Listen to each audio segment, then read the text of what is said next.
Before I get back to criticizing free-to-play pre-alpha student projects, I'll show you the games that I enjoy. First things first, I gotta talk about the best Steam game ever, Space Station 13. It's found on a Steam Workshop add-on known as Beyond. This masterpiece is like a board game, but the pieces were Atari graphics up for interpretation. It's a multiplayer round-based game with various servers that range from simple clicking murder minigames to fetish role-playing communities that require a novel worth of typing during each session. There are many gimmick servers, but I enjoy a nice middle ground where you can play a character without major restrictions that affect the experience. A round of Space Station consists of people trying to do their jobs of maintaining the station while fighting off antagonists. Role-playing was added into the mix because this is just the Beyond way. At this point, I'm just trying to teach war to a Call of Duty expert, because most people who watch my videos know what SS-13 is. Up next is my favorite debate solver of my race can kill your race better. I usually go with the Persians personally since they are related to elephants, and these things are death factories that trample over you regardless if you're protected by a union. Unless your union includes monks. These persuasive missionaries can convert even the most atheist goth with their forceful techniques. Well, an army of white knights might truly be my favorite squad, like someone wanting to debate without an argument. The strategic battles are an entertaining watch, but this game is really about gathering resources with the greatest slave bots to ever be coded. I'm not joking. These villagers are so dedicated to work, they only need numbers to eat and a house that holds 5 people despite them never needing to go inside. Age of Empires 2 is a fast-paced Farmville, RuneScape, and theoretical sandbox history class all rolled into one, which makes it the best game ever, until Mount & Blade came out and revolutionized the whole industry. As you can tell, I play a lot of medieval conquering simulators to make me feel like a masculine savage. I never play as a female, because that increases the difficulty a lot by adding negative traits such as the risk of pregnancy,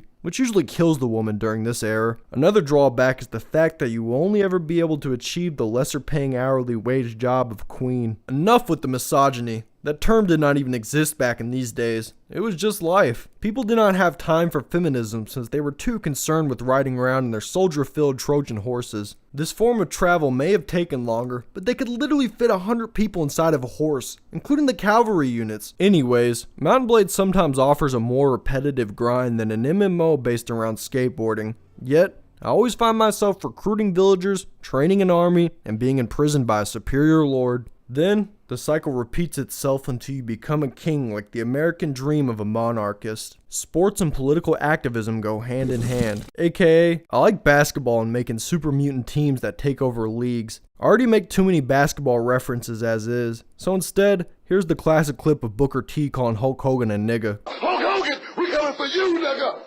I should point out. Now it's time to move on to esports. For the competitive gamers out there such as myself, the Csgo community is mostly a bunch of keyboard powerlifters. You got your guys who are legit because they have spent thousands of hours training to reach their level of power. Then there are the steroid users that cheat to make themselves look strong. So in their eyes, if you can't do a military press of 350 pounds, that's the same as not knowing your callouts. Let's go cat. What's a cat? Have you never played this game?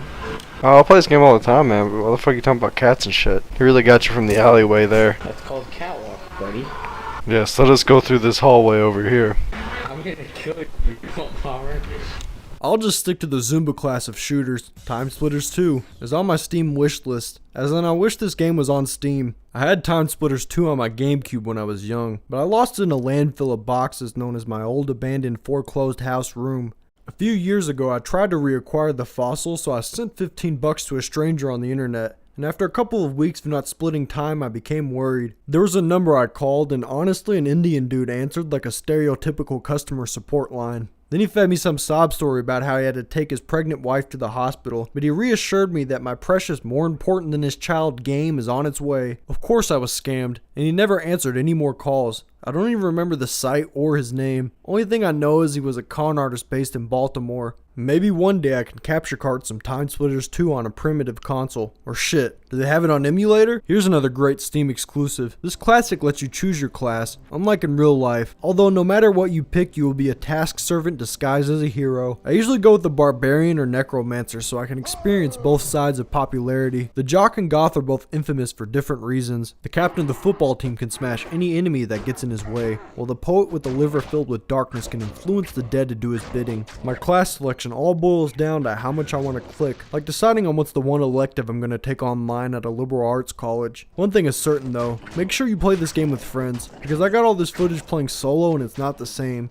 even through the nostalgia magnifying glass. All I saw then was a memory of another player giving me gold and asking me for my address. I was young and dumb, but he already gave me what I wanted. So I just left the server like a dine and dash. I have to give a shout out to my friend Rio for being the pirated game master that always came through with the torrents like one for Diablo 2 when we played on a cracked server. Earlier I spoke about the military experts known as Call of Duty fans. Well, wiser men exist, and they are known as Arma players. If Call of Duty is the printed off a website diploma of military knowledge, then Arma 3 is like seeing action. I know Battlefield is more comparable, but that's like boot camp at least. My favorite game mode is Atlas Life, which allows people from first world countries to safely experience life in the third world using a keyboard and mouse. You can be a fisherman, drug lord, or just a starving ship poster. Ow!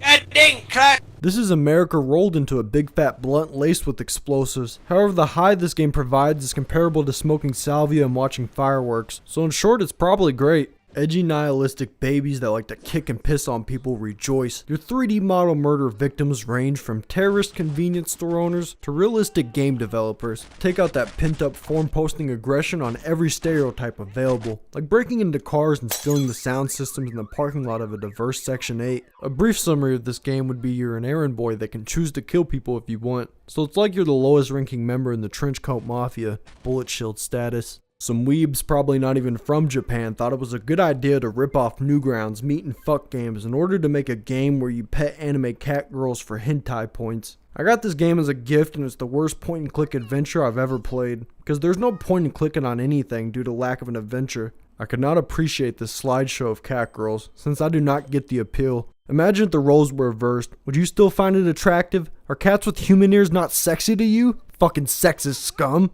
Okay, I guess I've run out of favorite games and maybe should have let this one out. Well, on a final note, anime is a disease that is now plaguing Western civilization, and a cure will most likely not reach us anytime soon.